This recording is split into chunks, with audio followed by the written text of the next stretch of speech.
so wrong about Dying Light 2.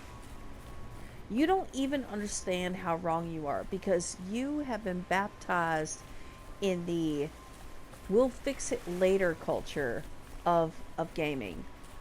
You don't freaking get it. Like, what was it? It was like somebody commented on my last why Dying Light 2 actually sucks video. He said, put it on hard and actually fight something. Fight what? You know as well as I do. Dying Light 2 gives you these inhibitors, and I don't know why they call them inhibitors. They inhibit nothing. They make you stronger. You are literally taking zombie meth in this game, and you get so overpowered that nothing can stand in your way. Nothing can. I literally have to refrain from taking zombie meth in the game to where I feel like the world around me has a fighting chance against me. It's disgusting. Because when I hopped myself up on every zombie meth, I'm sorry, every inhibitor I could find, it felt like sucker punching an 8-month-old baby just to take his sucker away from him. It was awful. I had to stop myself from taking inhibitors just so I felt like the game was more fair. And that is in any mode. Shit, this weapon's almost fucking worthless. It's almost in any mode. And looky here. Dead Island, okay, was arguably like the first venture into like zombie stuff, right?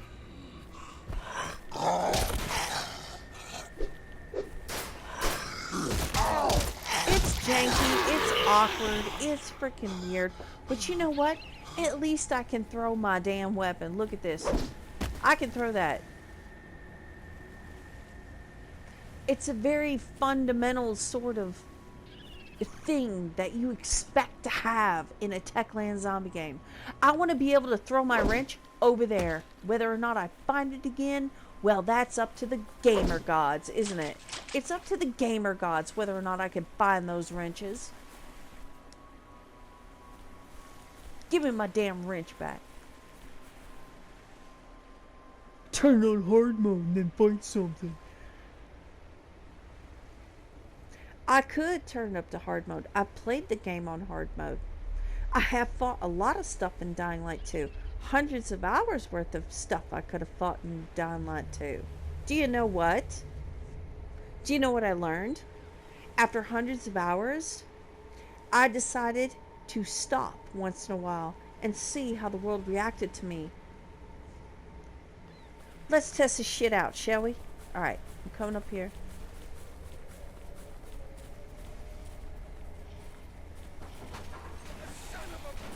I ain't even over there yet. And that hooker is already wanting to eat my face off. I'm not even over there yet. This jerk is already... He's ready to eat my fucking face off. Pardon my French. I'm gonna stand here, right here. You hear the music? You hear how... Get off me! The sound is building tension. It wants you to do something. It's beckoning you forward. It wants you to engage. Oh God! Oh God! Help me, God! It's wanting you to engage. And engage we will. Lay down. Get off me! Alright, I've attracted the attention of this one. You see that? You see how in this moment right here is more engaging than what I showed you in my Dying Light 2 video. Look at that. You see how I can throw stuff? Isn't that nice? It's so nice to throw stuff. Yeah. That alone. That alone. Right. Oh, there's my zombie map. Hey, you! Let's look at this guy. You see how janky he is? I don't mind it. I don't mind the giant. I don't mind how silly that is. Like, I don't mind it at all. Not at all. Oh, I'm fuck. told that's Fuck. hilarious. Jesus Christ. Yeah. If you hadn't come along. Help! Like, it's You wanna come funny. with me? It's I'm gathering any supplies I can find at the water sports rental kiosk. Maybe you'll find something that'll come in handy. it's janky. It's weird. It's stupid. I know, but you know what? It works. Okay, just that little segment there, like the music picked up, the noises, the zombies, that's how you pull your player into an experience. You get them nervous, you get them excited. You don't get that in Dying Light 2. Show me one moment in Dying Light 2 that could compare with what you saw there. The music building up to the moment, how the zombies were like some of them were like, oh, look, it's got a heartbeat. I'm going to go eat its face off. Compare that to the geriatric old folks home zombies you see in Dying Light 2. You can't.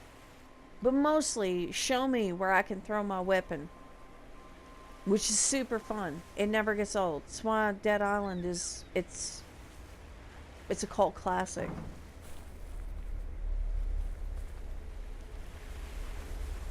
Like, you can't do that. You know you can't. You could try to find some whimsical moment, but you know as well as I do, 50%, like if you were super slow at playing Dying Light 2, 50% of your experience would be sitting around in a audio starved downtown Central where the zombies are just sitting there, foam, like literally like saliva dripping out of their mouths, and they're just completely stupid. You could literally just sit on a car, okay, and have a 5-course meal. But lo and behold, if you get down off that car, then then they're interested in you all of a sudden, right? It's pathetic. It's really pathetic. And you know what? The person was like, well, the leaves. I mentioned something about a snow globe. I was like, what is this? You know what? To be fair, that is true. Like, there are, like, they'll always find particles to put in the air. It's weird. So I can't really complain about that. It really has always just been there from the beginning, right? Like, look at the weird stuff floating in the air. It's a thing. But yeah, what was it? Somebody else said, if you don't like playing Dying Light 2, then stop playing it. Well, if you don't want to watch videos that criticize the obvious shortcomings of Dying Light 2, don't watch those videos. Go watch videos that lick Techland's toes over how awesome they think Dying Light 2 is. Go watch those videos. Don't watch a video that criticizes it or rants and raves about it. Why bother? You know you're going to get angry about it because you're still in love. You're in the honeymoon phase with that game. Okay? A lot of people coming in over and giving me snark over my videos. Some of you all are in a honeymoon phase with that game. And you know you are. What would you do? Pick it up for $40 and now you can't put it down? Well, that's great. But for the people that spent $60 to $80 to $100 on the game, who are still waiting on their DLC content they were promised back in June, they are well out of their honeymoon phase now, aren't they? Yes. Yep. Yeah. Me personally, Dead Island, Dying Light 1, I just want to pretend Dying Light 2 didn't happen. It's a farce. When I look back at what 4A Games did with the Metro series, even though I didn't quite enjoy the second one quite the way I did the first one and Metro Exodus, I feel like I was too hard on the second one. I'm ready to go back and play it. You know why? because I appreciate how 4A games evolved. They wanted to tell a story, they built a world, and then they expanded on that world. I think Metro Exodus, regardless of its bugs, is a mwah, chef's kiss on how a developer can see a vision with their game and just try really hard to make it come to light. Metro Exodus was supposed to be a lot bigger experience than what we got at the end. But you could tell, even though they had to tighten it up, they had to kind of cut it short here and there, they did a better job at scaling back their ambitions to create Metro Exodus than Techland could have ever hoped to scale back to tighten up their Dying Light 2 experience. Because they weren't, like, 4A Games wasn't blinded by overinflated egos and misdirection. They stayed the course, and when they had to scale their game back, they did it tastefully, and it still turned out to be a fantastic experience, even though it wasn't quite what they wanted it to be. So you could argue, well, you know, they had to scale it back, and they did the best they could with what they had. No, they didn't. 4A Games did the best they could with what they had, and that's how Metro Exodus happened. Okay? When you are abusing your time, your freaking resources, and your vision is all over the place, and you're changing your mind every 10 seconds, that's how you get a game like Dying Light 2. When you have when you chewed off more than when you bit off more than you could chew, okay, and you over exhausted your resources, and you are bleeding talent, and they're literally walking out the door, and you're trying to make heads and tails and stitching some Frankenstein corpse together to call it a game, you're gonna get Dying Light 2. But when you're like 4A Games, you have a vision and you're trying to stick to it, and you bit off more than you can chew, and you got to scale it back a little bit so that way you can at least get a piece of that dream out there into the gaming universe. You get Metro Exodus as it was upon release, arguably with some technical issues that were easily rectified, but it's still plagued by technical issues. I see crap in that game all the time. But it doesn't break my immersion. You know why? Because Metro Exodus is dripping with atmosphere. It's telling a very human story. And they never tacked on a stupid boss fight at the end just because they were checking off a box. They didn't do that. I will always respect a game that doesn't shove a boss fight in your face because they think they have to put it in there. Metro Exodus had somewhat of an awkward story, but it was a very real story. It was very easy to get into it, especially if you were a Metro fan. Sure, it kind of felt a little forced here and there. But you know what? You'll never find a Barney in Metro Exodus. Thank the gamer gods for that. I don't know who the hell ever dreamed up Barney. Why they felt he was needed. My gosh. I'm embarrassed. Like, that was some fresh out of... That was some fresh out of game design school shit right there. And what was it? Oh, give it time. Give Techland time. Time to do what?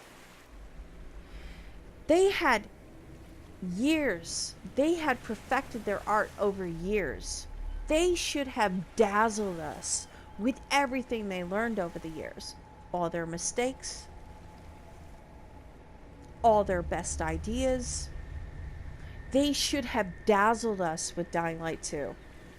When you cannot sit there with a straight face playing Dead Island and then Dying Light You can't sit there with a straight face and say, ah, Dying Light 2 is a tour de force. You can't say that. It's a regression. It's an absolute regression from everything they learned. How can the same makers who made us Dead Island and Dying Light so boldly produce a game like we got with Dying Light 2? It feels afraid to challenge the player. The only challenge Dying Light 2 throws in your face are these random parkour challenges I rarely took part in. Because nothing pulls you out of the game quite like this ridiculous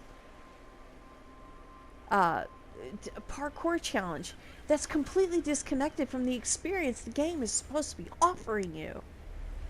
Are you kidding me? You know what your kids' problems is? You know what your kids' problems is? You don't respect your money. That's your problem. You don't respect your money. You don't care about your money. You're willing to throw money at a game like Dying Light 2 that barely offers you the promise of something exceptional. And you want to pretend like it's the best thing ever because it doesn't challenge you. It really doesn't challenge you at all.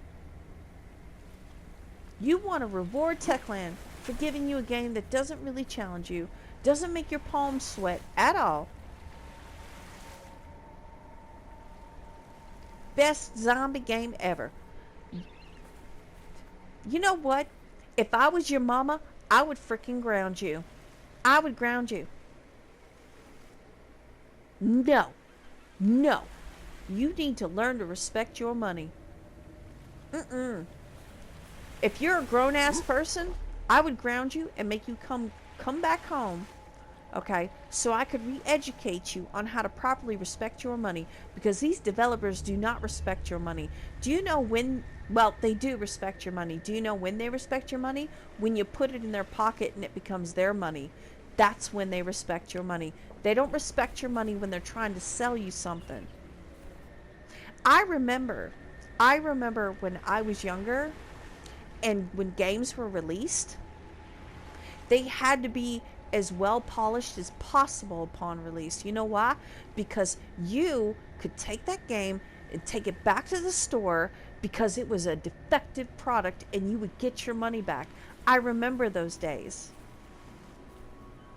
So for those of you who say, oh, well, you just need to give Techland time, you ain't speaking from the same gamer generation I'm from, because back in my day, when you got a game and it was that broken upon launch, you would have already took it back to the store and got your damn money back. And the developers were afraid of that. That's why they made their games polished. May not have been perfect, but at least they wasn't bug-ridden. Now they're all bug-ridden. Okay? Because they have conditioned their audience into being patient after you paid a bunch of money for their game to sit there and wait for them to eventually fix it. Well, you know, it took 7 years for Dying Light to finally get where it was. You shouldn't be bragging about that, and neither should Techland. You are all grounded. I have spoken. You're grounded. I'm taking your checkbooks away from you and your credit cards and your money. You are not allowed to spend any more money. You're grounded. You're grounded. No. No. You know what? Give me your checkbook. You know what you get? Can't hurt to take a look. Give me your checkbook right now. I'm giving you this $28 phone right now. That's what you get in return. You're gonna get that cheap ass cell phone until you learn how to respect your money. No. No. No. Absolutely not. Unacceptable. I have spoken. You all have a wonderful morning, afternoon, and evening. And I will catch you on the flip side.